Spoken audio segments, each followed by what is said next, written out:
এই নে কুত্তা, মন ভরে খা। এত স্বাদ কে? তুমি একটা খাবা না সোনা? নাও নাও। খাবো না। আরে খাও, না খেলে না একেবারে মুখে ঘষে দেবো শালি। ফু, তুই আমাকে মুখে মিষ্টি দিলি কেন? মিষ্টি খেলে আমার হাগা হয়ে যায়। পড়ে যাবো যে সোনা। আচ্ছা, আমাকে মিষ্টি খাইয়েছে, আমার হাগা হবে মিষ্টি খেলে। তুই আমাকে কেন খাওয়ালি জোর করে শালা জানোয়ার? কেন খাওয়ালি বল? কেন খালি? ও বাবা, মুখে লাত্তি মেরেছে বউ। একটু থু, আমি কোনোদিন মিষ্টি খাই না, জোর করে খাওয়িয়েছে আমাকে। থু, আরে ছ্যাপ ছিটাচ্ছে তোমার মেয়ে, কিছু বলো বিয়ান। আরে এ তো ভারী ঝামাল। ধাক্কা মারছো কেন বিয়ান? আরে বাড়া, মারছো কেন? পাছায় লাথি মেরেছে বিয়ান। আমার ছেলে কোথায়? চল বাবা চল, বেঁচে থাকলে তোর আবার বিয়ে দেবো। মেরে ফেলবে, রেগে গেছে সবাই। চল চল চল।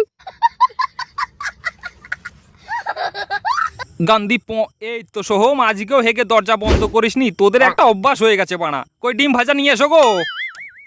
কিরে সোহম, বান্টু বলল তুই নাকি ঝুমা বৌদির বগলের চুল খেয়ে রাস্তার মধ্যে এসে ঘপ করে বমি করেছিস। কিরে, এ কথা কি সত্যি নাকি? এই বলছিস না কেন? হ্যাঁ বাবা, এটা সত্যি। এই নাও ডিম ভাজা। এই মালে ডিম ভাজা। আমারই ভুল, ওকে বগল তলার চুল খাওয়ানো শিখিয়ে আমি বড্ড ভুল করে ফেলেছি গো, বড্ড ভুল। আমার ভালো লাগে না, কেন জানো? ভয়। রাতে আমি ওর কাছে ঘুমাই, যদি আমার বগলের চুল খেয়ে যদি আমার মুখে বমি করে ফেলে, তাহলে তো আমি মরে যাব। বলেন কি? এই, কেন খেয়েছিস বগল তলার চুল? বল কেন খেয়েছিস? তোর ঘেন্না লাগে না? ঘেন্না লাগে না তোর? নাকে ঘুষি মারবো। বলিস কি? Relax, see you not for mind. না না, আর থাকবো না এই বাড়িতে, আমি চলে যাব।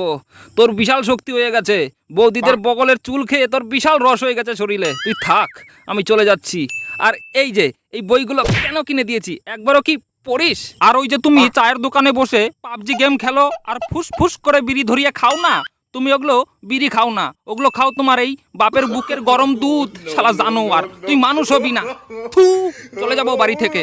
শোনো, আর ছেলে চুল খাবে না, শোনো, যেও না। মারা।